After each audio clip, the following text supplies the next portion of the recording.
नमस्ते, मेरा नाम सौरभ द्विवेदी है और ये लल्लन टॉप का इंटरनेशनल न्यूज़ बुलेटिन है दुनियादारी। रोज की तरह आज भी दुनिया की खबरें बताऊंगा, पर पहले आप अपनी खबर बताइए। ये जो लल्लन टॉप ने, आपके लल्लन टॉप ने दुनिया भर में बैठे लल्लन टॉप के दर्शकों के लिए एक नया उपक्रम शुरू किया है। दुनियादारी नहीं, वो तो किया ही है, एक नया कैंपेन तेरा तुझको अर्पण, जिसके जरिए आप अपने ज्ञान, अपनी प्रतिभा और अपने नज़ारों को वाया लल्लन टॉप पूरे देश के साथ, दुनिया के साथ साझा कर सकते हैं। आपने उसके बारे में पता किया कि नहीं? यदि नहीं किया तो डिस्क्रिप्शन में जाइए और तेरा तुझको अर्पण कैंपेन के बारे में जानिए, औरों को भी प्रोत्साहित करिए हमसे जुड़ने के लिए। अब शुरू करते हैं दुनियादारी। आज की कहानी शुरू होगी कोलकाता के एक मास्टर साहब से। फर्राटे की उर्दू और अंग्रेजी बोलने वाले बुजुर्ग मास्टर अपने मोहल्ले के बच्चों को कुरान पढ़ाते थे। इन मास्टर साहब की खासियत थी कि इनके घर का बंद दरवाजा, किसी बाहरी को घर में घुसने की इजाजत नहीं थी। एक और खास बात थी मास्टर में, उनसे अतीत की बात करो तो वो चिढ़ जाते थे। 10 बरस से कोलकाता में रह रहे मास्टर साहब 21 फरवरी 2020 को अचानक गायब हो गए। फिर 8 अप्रैल को परदेश से उनकी खबर आई। पता चला कि वो कोई मास्टर नहीं, बगल के देश से भाग कर आया एक भगोड़ा था। 45 साल पुराने एक मर्डर केस में बरसों से उसकी तलाश थी। किसका कत्ल किया था इस मास्टर उर्फ अब्दुल माजिद ने?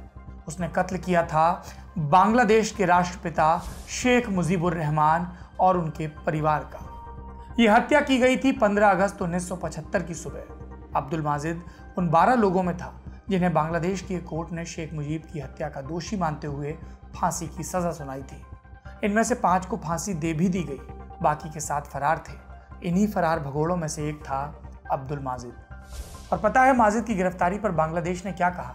कहा कि ये उनके लिए साल का सबसे बड़ा तोहफा है। और ये तोहफा किसने दिया बांग्लादेश को? हमारे देश भारत ने। इस तोहफे की टाइमिंग बहुत खास थी। इस बरस शेख मुजीब की पैदाइश को 100 साल पूरे हुए। भारत और बांग्लादेश दोनों ही 2020 को मुजीब बरसों यानी मुजीब के बरस के तौर पर मना रहे हैं। इस बरस दोनों देशों के रिश्तों की 50वीं सालगिरह भी है। अब सोचिए, जिस भारत के सहयोग से बांग्लादेश को आज़ादी मिली पाकिस्तान से, उस भारत की तरफ से मुजीब की जन्मशती पर इससे बेहतर तोहफा और क्या हो सकता था? इस गिरफ्तारी के बाद भारत और बांग्लादेश के बीच पिछले कुछ वक्त से जमी बर्फ पिघलने लगी है। इस बढ़ती करीबी से जुड़ी एक बड़ी खबर आई 18 अगस्त को। इस रोज प्रधानमंत्री मोदी ने विदेश सचिव हर्ष श्रृंगला के हाथों एक पैगाम भिजवाया बांग्लादेश में। क्या था ये पैगाम? क्या हासिल रहा इसका? भारत और बांग्लादेश के रिश्तों पर इसका क्या असर पड़ेगा?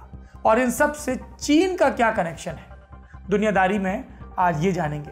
इसके बाद अमेरिका के चुनाव के महत्वपूर्ण अपडेट भी देंगे। भारत और बांग्लादेश हमेशा से करीबी। ये नज़दीकी केवल संस्कृति या संबंधों की नहीं है, ज़मीनी भी है। दोनों देशों के बीच 4156 किलोमीटर लंबी सीमा जुड़ी है। ऐसे में अच्छे रिश्ते बनाए रखने में दोनों देशों की भलाई है। ज़रूरत के हिसाब से देखें तो बांग्लादेश को भारत की ज़्यादा ज़रूरत थी। क्यों? क्योंकि दक्षिण पूर्व के एक छोटे से हिस्से में म्यांमार और साउथ में बंगाल की खाड़ी छोड़कर इसके हर तरफ भारत है। अपने इसी भूगोल के कारण लंबे समय तक बांग्लादेश भारत पर निर्भर रहा। निर्भरता का ये गणित बदला चीन की एंट्री से।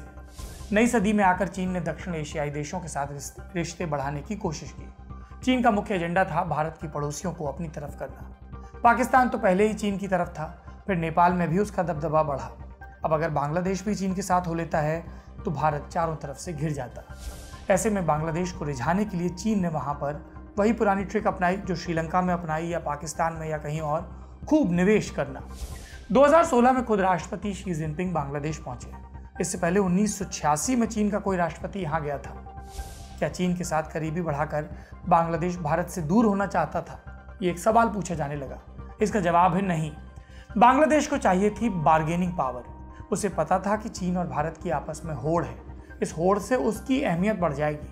बांग्लादेश को उम्मीद थी कि बदलती जियोपॉलिटिक्स के कारण भारत से कुछ पुराने विवाद सुलझाने में उसे मदद मिल सकती है। क्या है ये पुराने विवाद? पॉइंट में समझते हैं। पहला, नदियों के पानी के बंटवारे से जुड़ा विवाद। दूसरा, आयात और निर्यात के बीच बड़ा अंतर। तीसरा, घुसपैठ की कोशिश कर रहे बांग्लादेशी नागरिकों के मारे जाने की बढ़ती संख्या। बांग्लादेश ने जो सोचा थोड़ा थोड़ा वैसा हुआ। मोदी सरकार ने अपनी विदेश नीति के शुरुआती दौर में बांग्लादेश पर ध्यान दिया, कई योजनाएं शुरू की, लेकिन 2019 आते आते दोनों देशों के रिश्ते ठंडे पड़ गए। क्यों? असम में हुई एनआरसी प्रक्रिया के चलते। एनआरसी का मकसद था बांग्लादेश से आए अवैध माइग्रेंट्स की पहचान करना। बांग्लादेश को डर था कि अगर इन कथित घुसपैठियों को भारत से निकाला गया तो उसके यहाँ भीड़ लग जाएगी। भारत ने बांग्लादेशी लीडरशिप को आश्वासन दिया, कहा कि एनआरसी का उन पर कोई असर नहीं पड़ेगा। लेकिन इस आश्वासन के इतर भारत के कई नेताओं ने बांग्लादेशियों पर भड़काऊ बयानबाजियां भी की। इससे बांग्लादेश में एंटी इंडिया सेंटिमेंट मजबूत होने लगा। भारत के प्रति वहां कितनी ज्यादा नाराजगी हो गई, इसकी एक झलक दिखी 2020 में। 17 मार्च को बांग्लादेश के निर्माता शेख मुजीबुर रहमान की पैदाइश के 100 बरस पूरे हो रहे थे। इस आयोजन के लिए नरेंद्र मोदी को न्योता भेजा गया और इस न्योते का बांग्लादेश में खूब विरोध हुआ। लोगों ने कहा सरकार न्योता वापस ले। अब शेख हसीना के लिए आगे कुआं पीछे खाई की स्थिति थी। न्योता कैंसिल नहीं कर सकते थे और मोदी आते तो बांग्लादेशी जनता का एक धड़ा नाराज होता। ऐसे में बांग्लादेश की सरकार ने कोरोना के नाम पर आयोजन ही रद्द कर दिया। वैसे चीन भी इस तनाव का लगातार फायदा उठा रहा है। कैसे? बांग्लादेश को हमेशा से शिकायत रही कि भारत के साथ उसका आयात ज़्यादा है, निर्यात कम। ऐसे में चीन ने 1 जुलाई 2020 से बांग्लादेशी उत्पादों पर 97% टैरिफ छूट देने का ऐलान कर दिया। यानी अब चीन से व्यापार बढ़ाने में बांग्लादेश की चांदी ही चांदी थी। ये सारी स्थितियां भारत के लिए खतरे की घंटी थी। जरूरत थी कि वो बांग्लादेश से अपनी बिगड़ी बात को जल्द से जल्द संभाले और इसी मकसद से 18 अगस्त को भारत के विदेश सचिव हर्ष श्रृंगला बांग्लादेश पहुंचे। श्रृंगला बांग्लादेश मामलों के एक्सपर्ट माने जाते हैं। वो बांग्लादेश में भारत के हाई कमिश्नर भी रह चुके हैं। अपनी इस यात्रा का मकसद बताते हुए उन्होंने कहा, हमारे प्रधानमंत्री मानते हैं कि कोरोना की वजह से भले ज़्यादा संपर्क न हो सके, लेकिन भारत बांग्लादेश की दोस्ती बनी रहनी चाहिए। यही पैगाम लेकर मैं ढाका आया हूँ। दोनों देशों को अपने मजबूत द्विपक्षीय संबंधों को और आगे बढ़ाना चाहिए। यही मेरी यात्रा की प्राथमिकता है। श्रृंगला की इस 2 दिवसीय यात्रा में क्या खास चीजें हुई, आपको ब्रीफ में बताते हैं। पहला, भारत ने वायदा किया कि कोरोना वैक्सीन बनने पर वो उसे प्रायोरिटी बेसिस पर बांग्लादेश को मुहैया कराएगा। दूसरा, शेख मुजीब की 100वीं सालगिरह पर खास डाक टिकट जारी किया जाएगा। तीसरा, भारत और बांग्लादेश के बीच एयर बबल हवाई संपर्क बनेगा।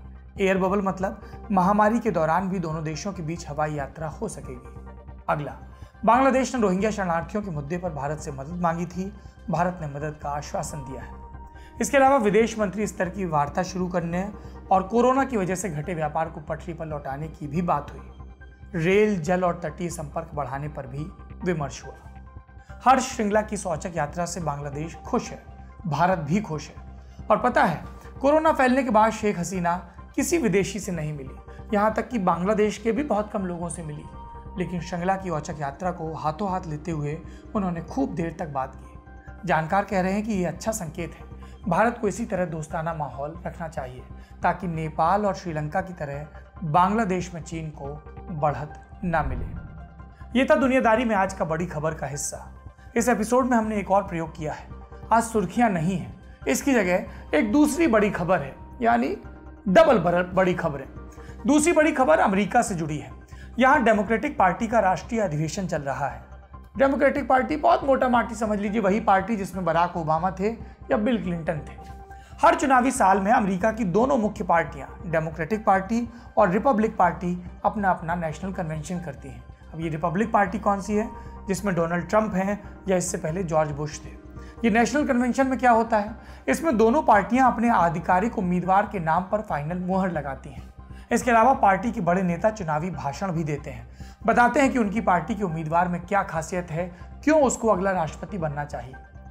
डेमोक्रेटिक कन्वेंशन के तीसरे दिन 2 जोरदार भाषण हुए जिनकी पूरी दुनिया में चर्चा है। एक तो कमला हैरिस का, जो कि डेमोक्रेटिक पार्टी की तरफ से उपराष्ट्रपति पद की दावेदार है, और दूसरा भाषण पूर्व राष्ट्रपति बराक ओबामा का। हम एक एक करके इन दोनों भाषणों की खास बातें आपको बता देते हैं।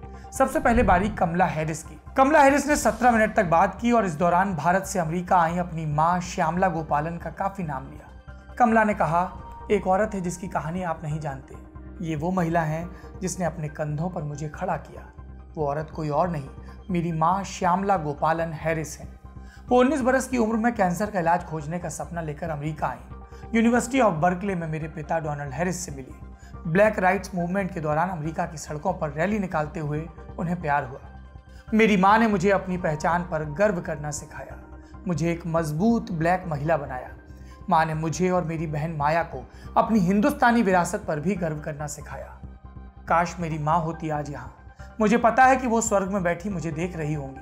मैं अक्सर उस 5 फीट लंबी 25 साल की हिंदुस्तानी औरत के बारे में सोचती हूँ। वो औरत जिसने कैलिफोर्निया के एक अस्पताल में मुझे जन्म दिया था। उस रोज़ मेरी माँ ने कभी नहीं सोचा होगा कि उनकी बच्ची इस मंच पर आपके आगे खड़ी होकर कहेगी कि हाँ, मैं अमेरिका के उपराष्ट्रपति पद की उम्मीदवारी स्वीकारती हूँ। कमला ने अपने भाषण में यह भी बताया कि वो किस किस्म का अमेरिका बनाना चाहती है। कमला बोली, माँ के सिखाए आदर्श मेरे साथ हैं। वो मुझे भरोसे के साथ आगे बढ़ना सिखाते हैं, ना कि रूप और रंग देखकर फैसला करना सिखाएं। अमेरिका के लोगों ने भी अपनी पीढ़ियों को यही आदर्श सिखाया है। यही आदर्श राष्ट्रपति पद के हमारे उम्मीदवार जो बाइडेन का भी सपना है। वो ऐसा अमेरिका बनाना चाहते हैं जहां सबका स्वागत हो, तमाम असहमतियों के बावजूद लोग संगठित हों, हर इंसान की अहमियत समझी जाए। आज का अमेरिका इस कल्पना की अमेरिका से बहुत दूर है। डोनाल्ड ट्रंप की लीडरशिप ने हमारी जिंदगी, हमारी रोजी रोटी को चोट पहुंचाई है। हमारे देश में कुछ बहुत बुरा हो रहा है, इसलिए हमें जो बाइडेन को चुनना चाहिए। ये चुनाव बस जो का और मेरा नहीं है, ये चुनाव अमेरिका और अमेरिका की जनता का भी है। ये था कमला हैरिस के भाषण का सारांश। अब बारी बराक ओबामा के भाषण की। क्या बोले बराक? उन्होंने कहा कि मैं इस वक्त फिलाडेल्फिया में हूँ। यहीं पर हमारे संविधान का ड्राफ्ट बना, उस पर दस्तखत हुए। ये परफेक्ट संविधान नहीं था। उसमें गुलामी जैसी अमानवीय प्रथाओं के लिए जगह थी, महिलाओं के लिए अधिकार नहीं थे। लेकिन उस संविधान ने हमें एक ध्रुव तारा जरूर दिया। उसने हमारी पीढ़ियों को राह दिखाई। हमने धीमे धीमे अपने इस देश को ज्यादा बेहतर, ज्यादा बराबर, ज्यादा स्वतंत्र और ज्यादा न्यायप्रिय बनाया। हमें ऐसे राष्ट्रपति को चुनना चाहिए जो इस लोकतंत्र की रखवाली कर सके, अपने अहंकार, महत्वाकांक्षाओं और राजनीतिक विचारों से परे जाकर हमारी उस आज़ादी की रक्षा कर सके जिसे हासिल करने के लिए न जाने कितने पुरखों ने अपनी जान दी। आमतौर पर बराक ओबामा डोनाल्ड ट्रंप पर सीधी टिप्पणी से बचते हैं, लेकिन अपने इस भाषण में उन्होंने वो वर्जना नहीं रखी। ट्रंप पर हमलावर होते हुए ओबामा ने कहा, मैंने उम्मीद की थी कि ट्रंप अपनी जिम्मेदारी को गंभीरता से लेंगे, वो समझेंगे कि उन्हें कितना अहम पद सौंपा गया है, लेकिन ऐसा कभी नहीं हुआ। उनके लिए राष्ट्रपति का कार्यकाल किसी रियलिटी शो जैसा था, जहां वो बस लोगों का ध्यान अपनी तरफ खींचते रहे। डोनाल्ड ट्रंप ये जिम्मेदारी उठा ही नहीं सकते। उनकी नाकामी का अंजाम पूरा अमेरिका भुगत रहा है। लाखों नौकरियां चली गई, 1.5 लाख से ज्यादा अमेरिकी कोरोना से मर गए। पूरी दुनिया में हमारी मिट्टी पलीद हुई। जो बाइडेन और कमला हैरिस के लिए अपील करते हुए ओबामा ने एक और बात कही, ये बहुत ध्रुवीकरण का माहौल है, मगर तब भी मैं आपसे अपील करना चाहूंगा, आप जो बाइडेन को वोट दीजिए। जो और कमला हमारी खोई प्रतिष्ठा को लौटा कर लाएंगे। ये दोनों लोग अमेरिका, इसके लोगों और इसके लोकतंत्र की सच्ची परवाह करते हैं। आप सोच समझ कर वोट डालिएगा, क्योंकि इस बार हमारा देश, हमारा लोकतंत्र दांव पर लगा है। आपको पता है पार्टी कन्वेंशन में किस दिन कौन बोलेगा, ये बहुत सोच समझ कर तय किया जाता है। ये बड़ा इवेंट होता है और इसकी पूरी प्लानिंग उसी हिसाब से होती है, और इसीलिए कमला हैरिस और ओबामा की स्पीच एक दिन रखी गई। ओबामा अफ्रीकी अमेरिकी मूल के पहले राष्ट्रपति थे। कमला हैरिस वाइस प्रेसिडेंट के लिए नॉमिनेट हुई पहली भारतीय अमेरिकन ब्लैक महिला है।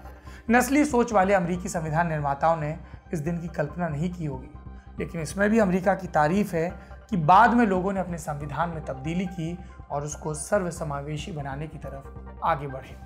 ये थी आज की दूसरी बड़ी खबर। अब बारी तारीख सेक्शन की। आज तारीख है 20 अगस्त और इसका इतिहास जुड़ा है जंगल में लगी एक विकराल आग से। बात एक सदी पुरानी है। साल था 1909-1910 का। इस बरस अमेरिका में भीषण गर्मी पड़ी। गर्मी के मौसम में अक्सर जंगल आग पकड़ लेते हैं। इस बरस भी ऐसा हुआ। पश्चिमी अमेरिका के जंगलों में कई जगह आग लग गई।